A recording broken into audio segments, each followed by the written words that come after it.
안녕하세요. 분석하는 척척 박사에 오신 걸 환영합니다. 분석하는 척척 박사는 열 분석에 관련된 여러 연구원들이 생활 속의 열 분석을 쉽게 이해할 수 있도록 만든 컨텐츠입니다. 오늘은 국립안동대학교 공동실험실 습관의 김 박사님이 열 분석기의 종류와 사례에 대해 알려드리겠습니다.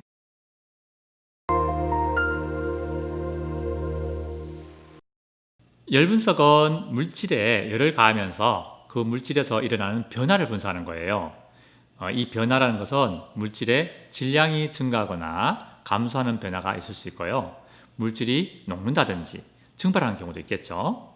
물론 타는 경우도 있을 거예요. 경우에 따라서는 물질이 수축하거나 팽창하는 경우도 있을 수 있죠.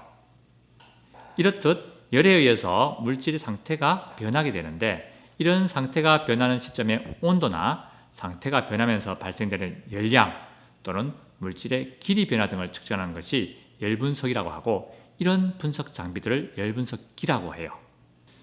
열분석기 종류는 여러 가지가 있는데, 질량 변화만 측정하는 장비는 TG라고 부르고, 열량 변화만을 주로 측정하는 장비를 DSC라고 불러요. 열 반응 온도를 주로 측정하는 것은 DTA라고 부르고, 열 팽창이나 수축 길이를 측정하는 장비는 TMA라고 불러요.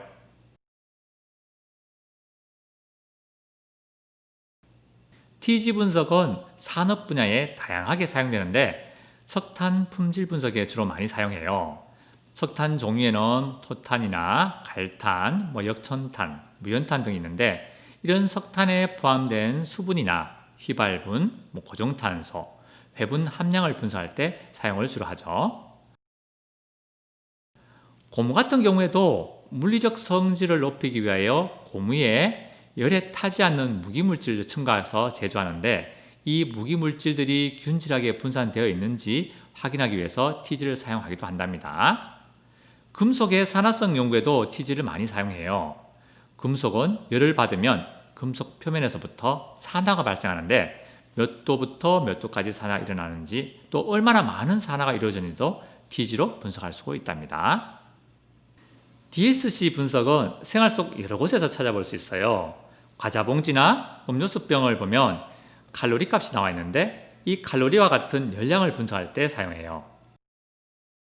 난방에 필요한 목재나 연탄, 기름, 가스와 같이 난방을 위한 연료로 사용하는 다양한 것들에 대한 열량값들을 비교할 때도 DSC를 사용한답니다.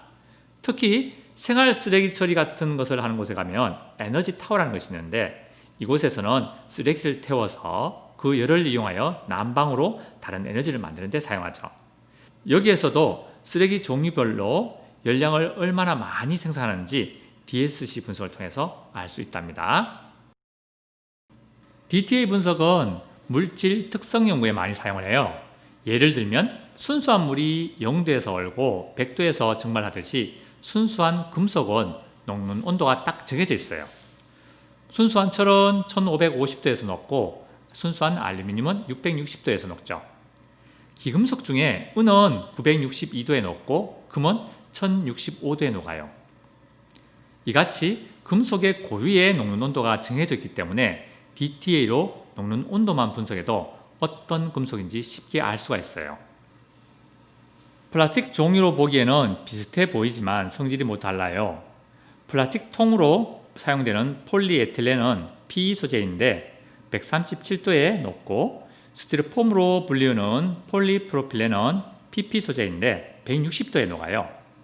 이들 소재들은 처음에 보면 모두 투명해서 구별을 할 수가 없어요. 그러나 DTA 분석을 통해서 녹는 온도를 확인해 보면 어떤 종류의 플라스틱인지 바로 알 수가 있죠. TMA 분석은 제품을 만드는데 거의 모두 사용한다고 보면 되죠.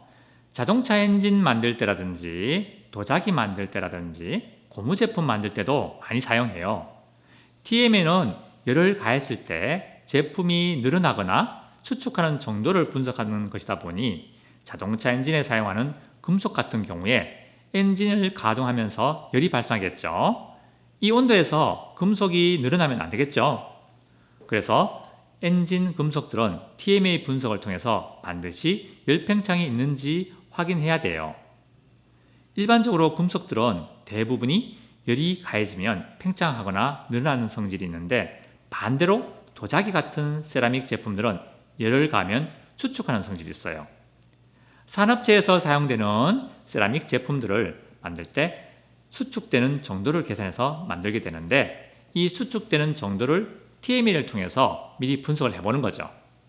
압력 밥솥에 들어가는 오링과 같은 고무 제품을 만들 때도 TMA 분석을 통해서 밥하는 온도까지 올라갔을 때 늘어난 여부를 분석해 보고 사용해야겠죠. 이번 시간에는 열 분석기의 종류가 어떤 것이 있고 어디에 사용되었는지 알아보았어요. 다음 시간에는 각각의 열 분석기 구조에 대해서 살펴보도록 하겠어요.